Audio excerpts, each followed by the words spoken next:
Olá, tudo bem? Eu sou o Pablo. Estamos aqui em uma entrevista com a psicóloga Juliana e a aluna Débora com o projeto Talento Metrópole. Também está comigo a aluna Glória, ela foi uma das entrevistadoras. Nós vamos entrevistar a psicóloga Juliana, que é uma das coordenadoras do projeto, e a aluna Débora, que está atualmente participando do projeto. Olá, Debbie, boa tarde. Pode se apresentar, por favor? Meu nome é Débora Dantas, eu sou aluna do 7º período do Bacharelado de Tecnologia da Informação aqui do IMD e eu também sou aluna do programa Talento Metrópole. E, Debbie, como você acha que surgiu o talento? Tipo, como é que você soube do talento antes de entrar? Bem, logo no primeiro ano, quando o Talento estava começando, estava tendo uma divulgação maciça, assim, em televisão, rádio, jornal, e eu soube pela televisão, por um jornal local. Que massa, pelo jornal. Foi você mesmo que viu? Foi. Quais são as principais barreiras que você viu quando você estava na seleção? Quando você viu, tipo, outras pessoas passando na seleção, quais foram as principais barreiras que você teve e que outros alunos tiveram para entrar? O talento, na verdade, a seleção não é exatamente assim uma barreira. Já de ter conseguido passar pela primeira etapa, que era a prova de lógica e de QI, assim, já é o primeiro passo e já é um passo muito bem dado. Você já sabe que está começando algo quando passa na primeira etapa. A segunda etapa, como acho que você já sabe, é um teste de robótica, mais testes de lógica, e não é exatamente uma barreira, porque não tem o certo ou errado, tem a forma como você faz. E se você consegue fazer de uma forma que eles venham potenciar o seu desenvolvimento, você acaba entrando. Entendi. Qual foi a sua perspectiva do projeto antes de entrar e depois de entrar? Como é que mudou isso? Antes de entrar não tinha. Eu não entrei na primeira turma, mas eu fiz a prova na primeira turma. E eu entrei na segunda, eu acabei refazendo a prova. E eu tô aqui desde o início, então eu nem posso dizer assim muito do que mudou na minha percepção. Mas eu posso dizer que eu posso ter visto crescer, assim, a gente não tinha esse ambiente, essa sala, esses projetos, a gente viu crescer, desenvolver, a gente já fez mais projetos, assim. Tem sido ótimo acompanhar esse crescimento do que a gente pode fazer aqui dentro. Tu falou sobre o que você cresceu aqui em questão de talento, né? O talento, o que você viu, o talento cresceu ao longo desses anos. Mas o que é que você viu como você? Você, Débora, o que é que você viu crescer ao longo desses anos com o talento? Meu, pessoalmente, antes eu não tinha, assim, eu vou dizer um foco, talvez. Alguma coisa para qual eu me direcionasse. E depois de um tempo aqui, vendo o que é que eu poderia desenvolver em diversas áreas. Aqui a gente trabalha com realidade virtual, realidade aumentada, com tecnologia, jogos sérios, a gente já fez um jogo sério há um tempo assim. Então eu pude ver por onde é que eu queria ir, quando antes eu não tinha essa perspectiva, e também de saber que eu tinha capacidade de conseguir de trabalhar em um projeto que era do que eu queria, porque eu estava fazendo agora. Deu uma luz, uma estrela guia. É, isso mesmo. Mas o que é que vocês fazem exatamente aqui, tipo, na prática? O que acontece aqui dentro? Em resumo, assim, se você pudesse resumir. Nossa, depende muito da fase. Quando era presencial, nós tínhamos reuniões semanais, a gente estava trabalhando em um projeto em conjunto, mas não, com esses 2 anos à distância da UFRN, a gente trabalhou alguns projetos individuais, em grupos menores, a gente fez aulas, a gente fez podcasts, coisas assim. E agora a gente está vendo como é que vai fazer um retorno de programa presencial. Como é lidado, você trabalhou com questões de relações externas, tipo, o que é que o talento, vocês como alunos, trazem para o público externo, tipo de projetos? Já houve projetos assim? Esse jogo sério que eu mencionei antes, a gente trabalhou por acho que cerca de um ano, não acabou tendo muito êxito, a gente não conseguiu concluir, mas era um jogo sério a respeito da área da saúde, para ajudar crianças que estavam passando por quimioterapia. Nossa, que massa. É bem legal. A gente sempre tem esse propósito de ver o que a gente pode trazer para o público externo. Tem até ali os 2 projetos na parede. O de Mateus era para ajudar pacientes a se recuperarem se eu não me engano, recuperar o movimento depois de alguma dificuldade, eu não estou lembrando a palavra, minha nossa. Locomotora? Locomotora, isso. E o de Emanuel era para ajudar com memória, assim, para você poder armazenar memórias de uma forma mais intuitiva. Então, o que você acha que tipo, é muito importante para o aluno que está entrando aqui ter como habilidade, como forma de pensar, alguma coisa assim? Ou não tem esse padrão? Você falou que É. tipo, é muito variado. Tipo, existe um padrão para entrar aluno? Não existe muito um padrão. É algo assim muito pessoal. A gente que já está aqui há bastante tempo, assim, uns 3, 4 anos, você já consegue assim ver. É um certo diferencial que não tem exatamente como explicar. Não é só assim a velocidade de compreensão de alguma coisa, de compreender lógica de uma forma mais simplificada, de uma criatividade acelerada. É algo intuitivo da pessoa assim de buscar isso. Não é só ter, é saber como usar de forma eficiente. Entendi. A gente vê, tipo, eu participei da seleção, né, professor ex-aluno, e na primeira seleção, a primeira prova é uma prova de 60 questões de lógica, no meu tempo é 60 questões, e depois 10 questões de matemática. Passando nisso, fazia o curso de inverno, E o teste de QI na primeira rodada também tem. Ah, é verdade, da GQI. E depois disso tem o curso de inverno, né, que vai ser analisado, as profissionais, Juliana, enfim, outras pessoas também, Isabel, no meu tempo foi Renata, teve outra professora, eles vão acompanhar a gente, né? Então a gente percebe que não tem esse perfil. É uma coisa muito. Vai depender do que está acontecendo naquele momento, como é que estão os ânimos naquele momento. Mas, tipo, por exemplo, você acha que uma pessoa sei lá, a pessoa não sabe o que fazer, que ela vai se envolver de projeto, de estágio, qualquer coisa que seja. Qual é o objetivo do talento? Por que uma pessoa iria querer entrar no talento? É exatamente por isso, para encontrar algum objetivo, alguma coisa no qual se desenvolver, mesmo que de primeira não seja algo que a pessoa tenha muito interesse. Por exemplo, eu não tinha interesse nenhum em realidade aumentada quando eu entrei, agora é o meu objeto de estudo. Ou então, se você já tem essa força matriz assim, para você conseguir desenvolver de uma forma melhor. Tem gente que já entra aqui sabendo já programar bastante, já tendo assim um foco, e o programa ajuda a ter um foco maior, tanto assim de direcionar em termos de estudo, de organizar a sua vida para conseguir otimizar esse estudo e tal. Encontrar um projeto, um professor orientador, coisas assim. Pelos anos que você está aqui, tipo, acompanhando entrada e saída de pessoas, você percebe que a busca pelo talento é uma busca que acontece mais em pessoas mais novas? Tipo, é porque o talento é de 10 às 18, né? Você entrou com quantos anos e, tipo, a busca foi com quantos anos, mais ou menos, você percebeu? Nossa, a primeira prova eu fiz em 2015, eu tinha 13 anos, mas eu só entrei com 15 mesmo. Eu percebo assim que é muito focado, acho que no grupo assim de 12 a 15. Não tem nem crianças tão novas, porque eu acho que ainda talvez não tenha tido já essa percepção de altas habilidades, de já ter assim esse interesse por tecnologia. E quando já está um pouco mais velho, já está assim, talvez em um curso técnico no seu ensino médio e não acha que vai valer a pena, o que é uma pena porque a gente já teve ótimos alunos aqui que entraram já perto de entrar para a universidade. Show. Mais alguma coisa? Acho que não. É isso, Deb. Muito obrigado. Foi incrível sua participação. Sim. Pronto, meu nome é Juliana, eu sou psicóloga, sou graduada em psicologia, tenho mestrado e doutorado em psicologia.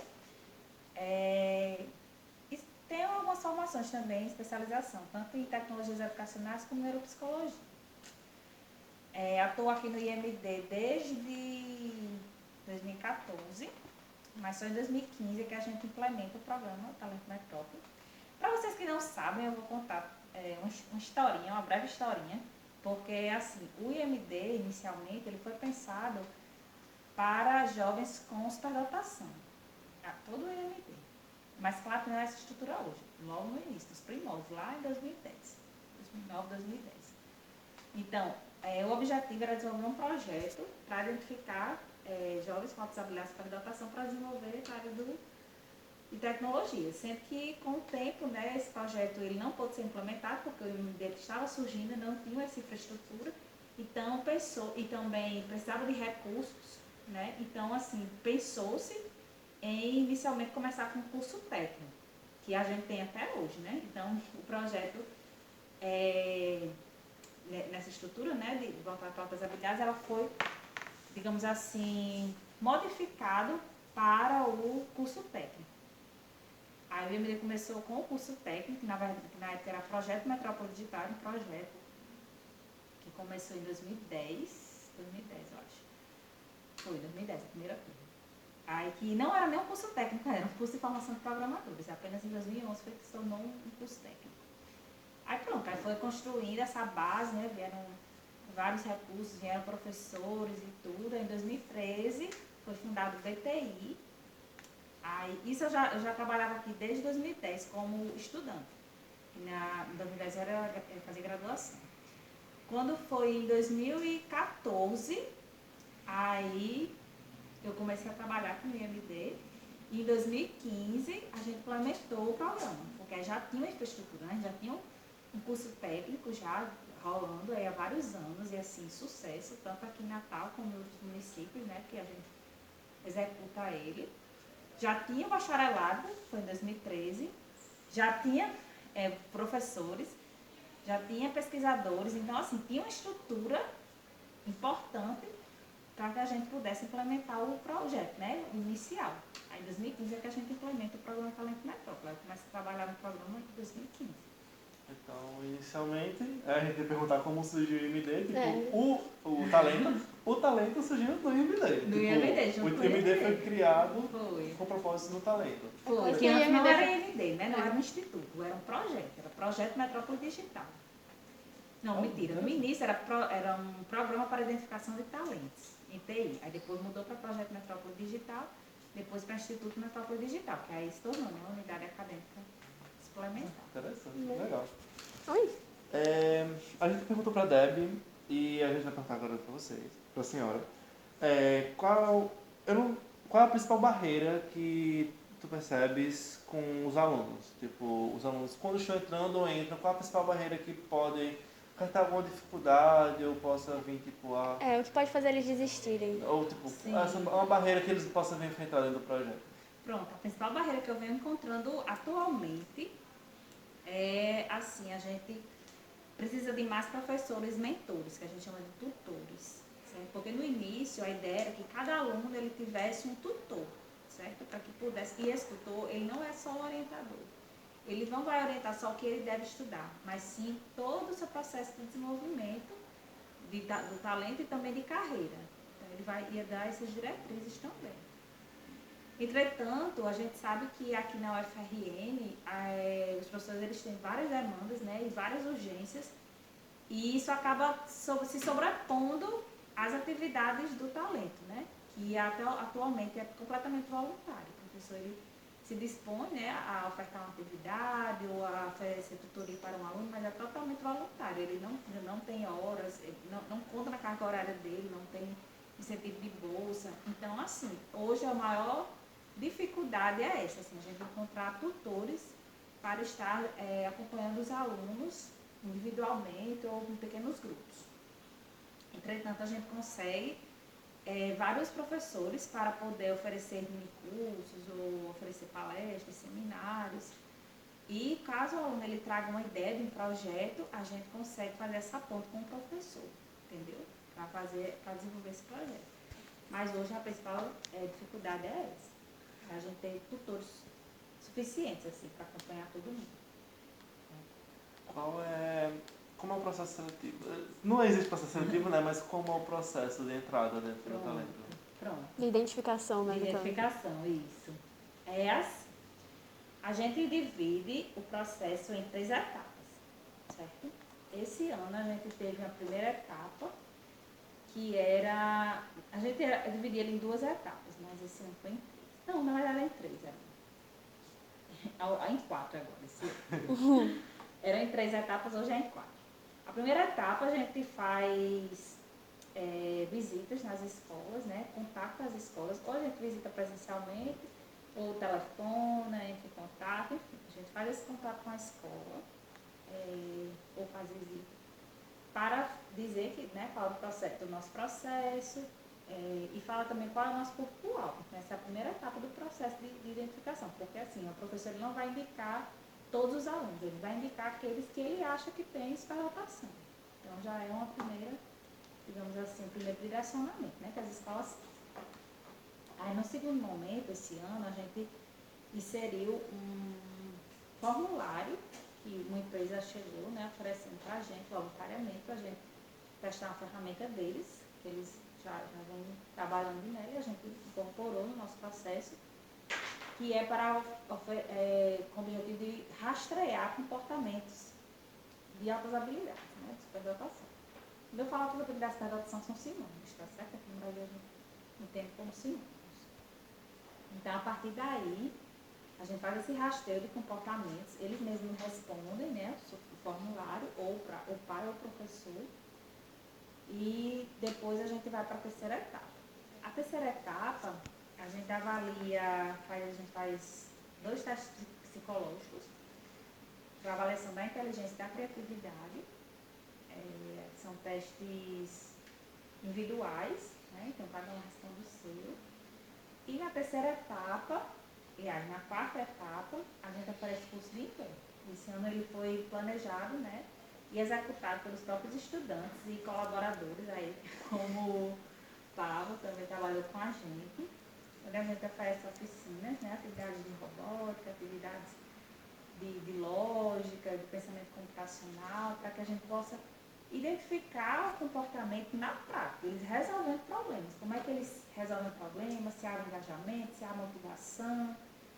A gente consegue observar também traços, comportamentos da superdotação a partir da execução da tarefa. Porque uma coisa é você avaliar uma prova. Ah, esqueci. Na terceira etapa também tem a prova, que é um teste de habilidades e competências em tecnologia da informação. Que a gente vai avaliar muito mais questões relacionadas ao pensamento computacional, conhecimentos gerais de tecnologia, lógica de programação e pensamento computacional, já falei, né? E resolução de problemas lógico-matemáticos. Então, assim, esse teste ele é elaborado especificamente aqui por a gente, ele não é um teste psicológico, mas ele é elaborado por psicólogos, por mim, por professora Isabel, que é a coordenadora do programa. E também tem os professores da psicologia engajados, que a gente elabora muito mais pensando na lógica, né, no raciocínio, e não em conteúdos específicos. Então, assim, eles não vão encontrar lá conteúdos de matemática, mas eles vão precisar usar o raciocínio matemático para poder resolver. Depois aí passou essa terceira etapa, a gente vai para a quarta, que eu falei, né, o curso. A gente chamava de curso de inverno e esse ano a gente chamou de curso de férias. Ele aconteceu em janeiro, a previsão dele era para acontecer em janeiro, mas houve alguns atrasos, a gente acabou realizando em maio, se não me engano. Foi maio, né? Em maio.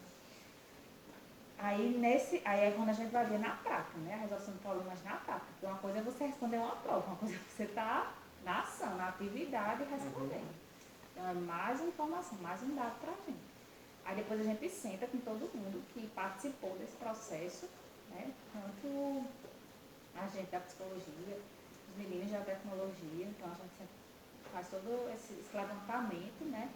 E ver se aqueles que a gente percebeu com o perfil também apresentaram o perfil também no campo, pensando a partir do olhar da pessoa da tecnologia da informação. Porque assim, eu sou psicóloga, então eu não tenho expertise no campo de tecnologia, eu preciso de alguém da área, né? Então eu preciso olhar de uma pessoa da área de tecnologia da informação para que ele diga que se essa pessoa ele teve uma aprendizagem rápida, se ele se engajou, se ele se motivou, se ele conseguiu resolver de forma satisfatória, né? Se ele conseguiu resolver de forma rápida, de forma criativa, então eu preciso de uma pessoa da área, porque eu não sou capaz de avaliar essa parte, né? Então, por isso que é importante ter esse engajamento com pessoas da área também, profissionais, estudantes, professores, enfim. Eu vou descansar a voz. Maria, fala, gente, volta. Meu Deus do céu. Tá. Ai, peraí, descansa. Ajuda. Pode ir? Deixa eu ver. Você faz a hora? Vou perguntar. Não sei. Perguntei essa, penúltima. Tá, deixa eu organizar. Postura. Então, quais foram os projetos que a senhora já percebeu aqui? Projetos não, os resultados dos projetos que a senhora já percebeu aqui no Talento, tanto de maneira pessoal dos alunos, como no geral mesmo, uma coisa Aplicável. aplicável. Tipo, Algum projeto, né, desenvolvido? Pronto. Com relação... Porque, assim, é muito importante destacar que, assim, o projeto, a gente não prioriza só a autorrealização, a realização pessoal. A gente prioriza que sejam desenvolvidas ações e propostas para a sociedade, que estejam engajadas com os problemas sociais. Por quê? Porque a gente entende que, a partir do momento que a gente identifica alguém com altas habilidades, né, e traz um programa aqui na universidade, essas pessoas, elas têm que, a gente entende que elas têm que trazer um retorno para a sociedade também, certo? Então, a gente tem em mente isso. É importante a autorrealização, mas é importante também dar esse retorno para a sociedade. Então, em termos de realizações, a gente tem tanto realizações pessoais, como também realizações de projetos sociais. A gente buscou incentivar, aí com relação a projetos pessoais, né? Então, a gente busca incentivar sempre os interesses de cada um. Então, tem gente que vem com interesse em desenvolver projetos, ideias que já tem, ou desenvolver, aliás, ou se preparar para as Olimpíadas, maratonas, então a gente procura dar esse suporte. A gente tem o apoio do professor Pro, que fica bem à frente dessa parte desses treinamentos. Não ele oferece uma disciplina, oferece ainda, lá no DIMAP, que é justamente focado no treino para as maratonas. Mas como tem alunos que estão no ensino regular, eles fazem mais as Olimpíadas, né? Que maratona é para alunos de graduação, mas para alunos da escola regular tem as Olimpíadas. Então eles vão e fazem treinos, a gente tem um contato com o professor Pro e de um grupo que treina, que faz esse intermédio, é parceiro aqui da gente, do talento, e esses alunos eles fazem esse treinamento. Então, a partir disso, pensando aí nas Olimpíadas, né, abrem-se muitas portas, porque muitos alunos, a partir disso, eles conseguiram estudar em universidades fora do país, ou eles conseguiram bolsas, eles conseguiram estágios. Então, assim, é uma atividade muito importante, né, que traz importantes realizações. Do ponto de vista de projetos, a gente tem vários projetos aqui, que eles trazem também as ideias deles, a maioria traz suas próprias ideias. A gente prioriza as ideias deles, né? Porque às vezes você tem uma ideia de um projeto, quer desenvolver, mas você não tem apoio, você não sabe onde buscar, né? Esse apoio, então a gente tenta priorizar sempre o que vier deles. É claro que se chegar algum professor com alguma ideia, como chega também, a gente vai colocar para eles, quem quiser se engajar, claro que vai poder se engajar. Mas a prioridade é partir realmente deles, esse interesse, né, no projeto. Então a gente teve, deixa eu ver se eu lembro aqui de alguns. Teve um projeto que a gente iniciou, sendo que a gente não implementou, que foi o projeto Dáguida, que era voltado para uma etapa de impulsão de venosa, que é uma etapa muito dolorosa no tratamento de crianças com câncer. Aí a gente fez uma parceria com a pesquisadora, que é a aluna da professora Isabel, para poder desenvolver um jogo que fosse imersivo, né, de modo a assim, de modo que a dor ela não fosse tão perceptível, né, como se a gente driblasse, né, essa dor, a gente enganasse o cérebro e essa dor ela era amenizada, sendo que a gente não conseguia implementar, por questões mesmo de equipamentos, algumas coisas que a gente precisava e a gente não conseguiu a tempo, né, de implementar.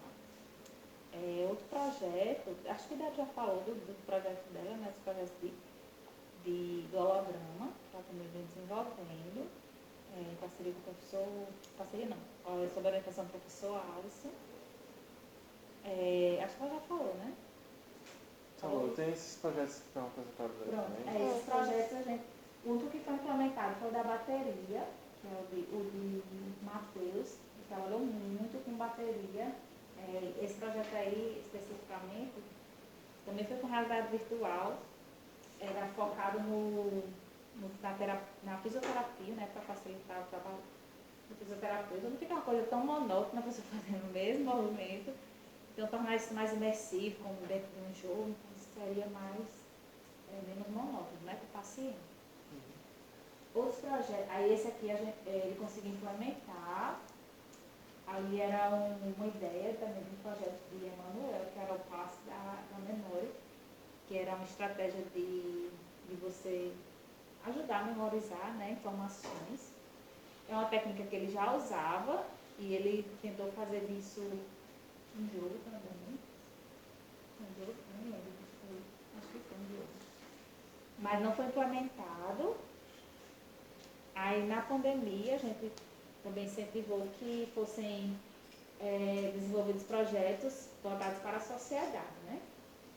Aí a gente pode destacar o projeto, foi oferecido um curso, o Eduardo já terminou o BTI, aí já está no mercado, mas ele ofereceu um curso voltado para pessoas que quisessem começar a desenvolver sites para vender seus produtos, né, na pandemia, porque a gente sabe que foi um período difícil, né, para alguns comerciantes, então ele ofereceu esse curso gratuito no YouTube, tem várias visualizações, vários elogios, o povo adorou a didática dele, porque ele tem uma didática muito boa mesmo, vocês devem depois dar uma olhadinha. E a gente também fez ainda na pandemia, a gente fez um projeto de entrevistas com pesquisadores, também para fazer essa divulgação científica, né, com pesquisadores de várias áreas. Fez também visitas a laboratórios, então a gente teve um grupo, Tiago e João Brausen, que eles criaram um vídeo bem legal para divulgar o laboratório de prototipagem, entrevistaram o professor responsável, ficou muito bom o vídeo, inclusive o professor pediu para usar no site do laboratório. Foi fazendo essas atividades, esses projetos mais de divulgação científica, sabe, durante a pandemia. Deixa eu ver se teve mais alguma coisa. Teve também uma oferta de um dos alunos, que ele teve a ideia de ofertar um curso de introdução às Olimpíadas Brasileiras de Informática. Ele adora Olimpíadas, adora o BI. E ele, assim, ele começou a ter acesso a isso quando entrou no talento, assim, a treinar, enfim. Antes não, então ele se ressentia muito porque ele dizia, eu queria ter tido acesso antes para competir mais. Então ele ofereceu esse curso para quem realmente estava começando, não sabia de nada, não sabia nem por onde começar. Então ele ofereceu esse curso, durou 4 meses, para aqueles que quisessem realmente iniciar. Então foi muito legal assim, na parte deles. Eu vou oferecer para as pessoas o que eu não tive, a oportunidade que eu não tive, eu vou oferecer. Que foi alguém para me ensinar, se o beabá do início. Aí foi bem legal, a gente teve aluno, inclusive, de São Paulo participando, que foi remoto, né? Foi bom que várias pessoas participaram. Tanto aqui do estado, do Rio Grande do Norte, como a gente teve também, acho que 3 alunos de São Paulo. E foi bem legal, inclusive a gente teve medalhistas que foram no curso. Foi bem bacana. Acho que teve muitos projetos, é porque eu não estou lembrando. Não, esse resumo tá bom. Esses foram os que eu estou lembrando. Ju, em questão, você falou sobre o início do IMD e também do projeto do talento, como ele foi se evoluindo ao longo dos anos, mas quais são as suas perspectivas para o futuro do talento? Bom, as perspectivas é a gente continuar, né, o trabalho, melhorar algumas coisas que a gente sabe. A gente sempre tem uma coisa a melhorar, né? Sempre. A gente nunca está pronto. E a gente nunca pode achar que está pronto nem se acomodar. Então a gente sempre tem que ter essa humildade, essa abertura a sempre estar aprendendo e sempre aprimorar, né? E melhorar, reconhecer o que não está funcionando, o que não está bom, e mudar ou deixar de lado, fazer outra coisa diferente. Então, assim, a gente está sempre nesse processo mesmo que não é, que é dinâmico. A gente sempre tem que ter em mente que a gente tem sempre alguma coisa para melhorar. Então, eu acho que as perspectivas é a gente tentar engajar mais, assim, mais tutores para que esses projetos eles consigam ser implementados, mais apoiadores também, porque alguns projetos realmente precisam de uma estrutura que atualmente a universidade a gente não tem como oferecer, em termos, porque a gente não tem recursos. Acho que vocês já devem ter visto aí, a gente está com recursos limitadíssimos aqui na UFRN, como todas as universidades, né, do país. Então é algo que atrapalha um pouco, né, a execução de alguns projetos que requerem uma infraestrutura. E o que mais? Sim, a gente tem perspectivas também de trabalhar com crianças futuramente no futuro bem próximo, já é o que a gente está conversando, e também fazer um programa não só voltado para adolescentes e jovens, que é o nosso público-alvo atualmente, né? Adolescentes e universitários, adolescentes para entrada e universitários depois que entram, né? Pode continuar com a gente. Mas voltado também para as crianças. A gente trabalha com os pequenininhos também. Mini talento. Mini talento. Mini talento. Acho que é isso. Mais alguma coisa? Não, agora é só treino. Obrigado, Ju, pela participação. nada. Foi muito incrível. Eu gostei da historinha dela sobre o MD. Sim. Botar no filme. Sim, é muito incrível a história do MD. Não, homem de historinha, pois é.